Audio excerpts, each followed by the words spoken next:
మనుగడ కోటి అలలుగ పొంగు వరదల వేగాన పడిలేచు అలలకు తీపి కలలకు లేని అలసట నీకేలా నల్ల నల్ల నీళ్లలోన ఎల్లకిల్ల పడ్డట్టున్న అల్లో మల్లో ఆకాశాన చుక్కల్లు అమ్మాయంటి జాబిల్లమ్మ అబ్బాయంటి సూర్యుడమ్మ ఇంటి దీపాలవ్వాలంట దిక్కుళ్ళు ఎవరికి వారే యమునకు నీరే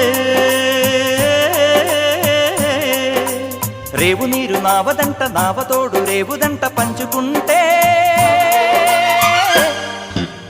గోరువంక వాలగానే గోపురానికి స్వరాల గణగణ గంటలే మోగనేలా గోపబాలుడొచ్చినాక గోకులానికి పెదాల కిలకిలా పువ్వులే